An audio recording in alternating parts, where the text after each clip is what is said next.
This happened 2 years ago during spring break. Me and a few friends decided to take a trip to Ocean City. Just 5 of us, renting a cheap Airbnb close to the boardwalk. Nothing fancy. We weren't really into the wild party scene or anything. We just wanted to hang out, eat junk, and relax near the water. The second night there, we hit the boardwalk around 9 p.m. It was packed. Kids everywhere, people screaming on the rides, the smell of funnel cakes and popcorn in the air. Classic spring break energy.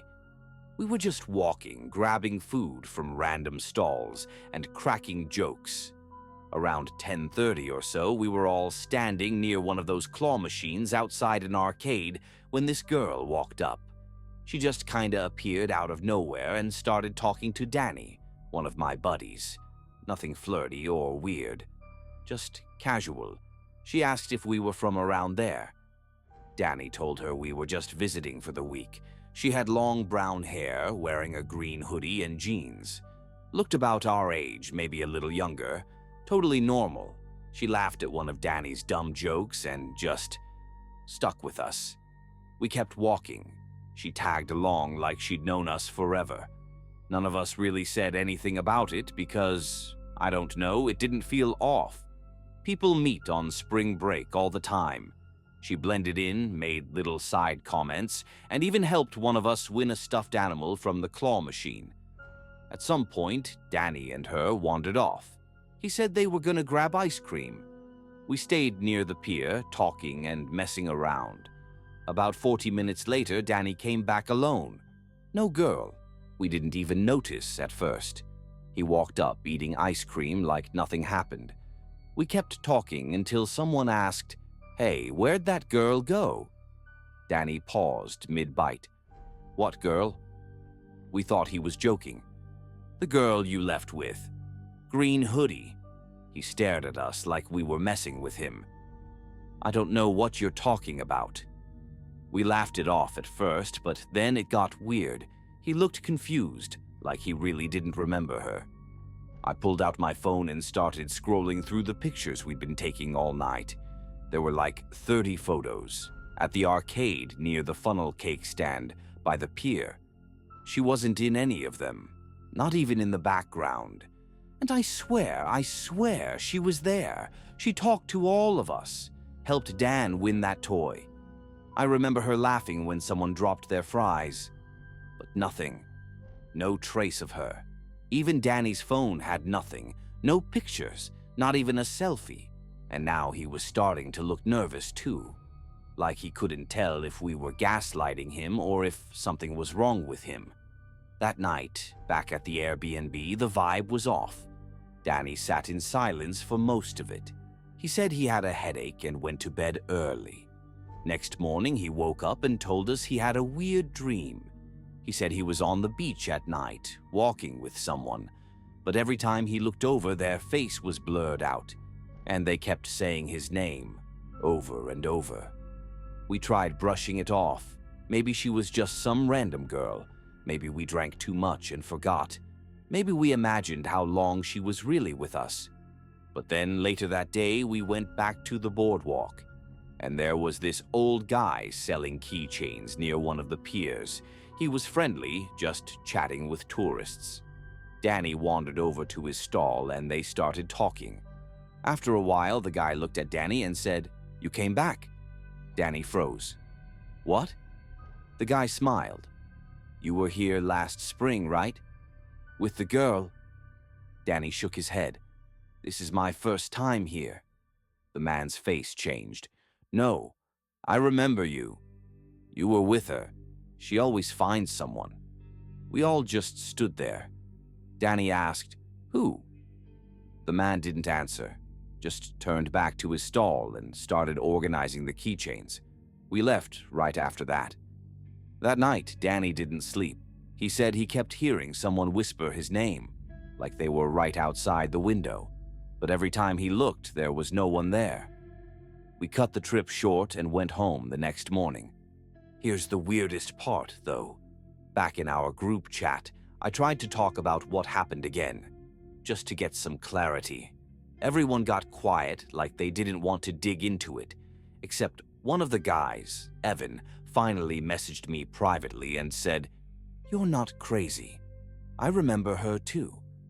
I didn't say anything because I thought maybe it was just me. I asked him what he remembered. He said he remembered the girl clearly. Her laugh, her voice, said he remembered seeing her walk off with Danny. But after that, it all went blank. He even drew a sketch of her from memory. It looked exactly like I remembered. A couple of months later, I went online and started searching around, trying to find stories about weird things happening at Ocean City during spring break. I didn't find much, but there was this one Reddit thread about local urban legends. Buried way down in the comments, someone mentioned a girl in a green hoodie who shows up every spring break near the boardwalk. They said she always picks someone, talks to them, walks with them, then disappears. The person always forgets her name, or forgets she was even real. No one's ever seen her twice. And the description: green hoodie, brown hair, young face, same girl. To this day, Danny swears he doesn't remember her. He remembers getting ice cream, but not who he went with. Not even walking away from us. Just a gap. And even now, I still check my photos from that night, hoping maybe she'll show up. Maybe I missed one. Maybe she's in the background somewhere. But she's not, like she was never there at all.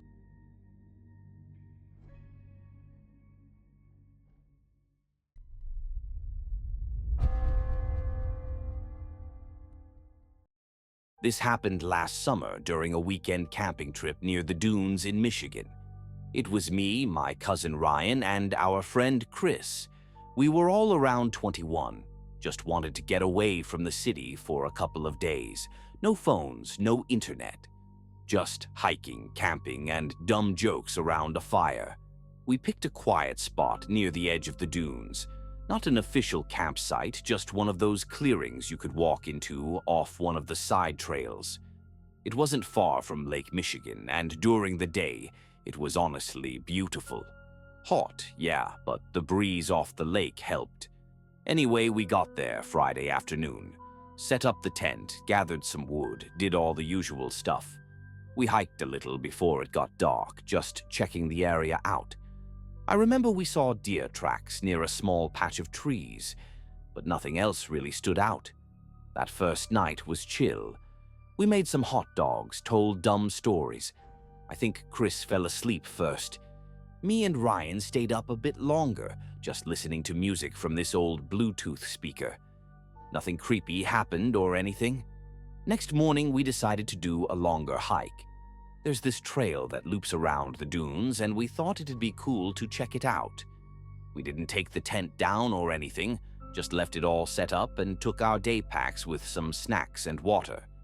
We started around 11 a.m., and I remember it being super sunny, like no clouds at all.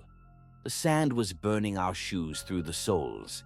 There was no one else out there, which was weird because it was a Saturday. But I figured people didn't want to hike in that heat. Anyway, we walked for hours, stopped to eat some trail mix around one, took pictures, talked about random stuff, tried to find weird-shaped driftwood, dumb things. It was after 3 when we started heading back, and that's when I got the weird feeling. It was like, I don't know, like we weren't alone anymore. I didn't hear anything, and I didn't see anything either. It just suddenly felt like someone else was walking near us. Not with us exactly, but nearby. I kept looking over my shoulder, but there was nothing. Just tall grass and the dune slopes. A couple of crows flew overhead at one point, but that was it. I didn't say anything right then.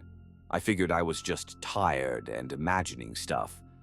But when we finally got back to camp, maybe around 5 or so, Ryan looked at me and said, "Did you hear anything back there?" I asked what he meant, and he said it felt like there was someone behind us for the last mile or so. Chris didn't say anything. He just shrugged and started heating up some canned chili. I don't think he felt it. That night, things got weirder. We all went to bed around 11. The fire was mostly out, just a little bit of glowing embers. The air had gotten cooler and it was quiet. Like really quiet. No bugs, no wind, nothing. I woke up maybe around 3 a.m. because I had to pee. Stepped out of the tent, walked a bit into the trees, and that's when I saw the footprints. They were behind the tent. Like, a bunch of them. Not ours. Ours came from one direction, from the trail, but these were coming from behind the dune, where we hadn't walked at all. And they weren't fresh. They looked dried, like they'd been made hours ago, but the weirdest part was they were muddy, like wet, thick mud, and it hadn't rained in days. I walked around the tent slowly, following the trail. The prints circled the tent, like someone walked around it twice, then stopped on the side where my sleeping bag was. I didn't see anyone, but I felt eyes on me. I rushed back inside and didn't say anything. In the morning, I checked again. The prints were still there. Ryan saw them too. He didn't say much, just crouched and stared at them. Chris was still sleeping, but I could tell Ryan was freaked out. He said something like, "No one followed us, right?" I just nodded. We both knew it wasn't from us. We didn't hike that day. We stayed near the tent, trying to act normal. Played cards, made sandwiches, but we were quiet. We didn't even play music like we usually did. That night, none of us really slept. At some point, I think around 1 a.m., we heard crunching, like someone walking on the dry grass around us. Chris whispered, "Dear?" But no one answered. The sound stopped right behind the tent. We didn't move, didn't even breathe. You could hear this soft breathing, not loud, but it was there. Then it was gone. Next morning, I wanted to leave. Ryan did too, but Chris kept saying we were just scaring ourselves, that it was probably a raccoon or something. So we stayed one more night. Around midnight, the Bluetooth speaker turned on by itself. Full volume, just this loud crackle of static. It was inside the tent with us. No one touched it. I reached over and shut it off, and we just sat there in total silence for, like, 10 minutes. Then we heard something. A voice, whispering. Couldn't make out the words. It sounded like it was coming from behind the tent again. Chris finally whispered, "I believe you now." We packed up at sunrise. We didn't talk much on the way back to the car. I kept looking behind us the whole time. I didn't see anything, but I felt it. I don't go camping anymore.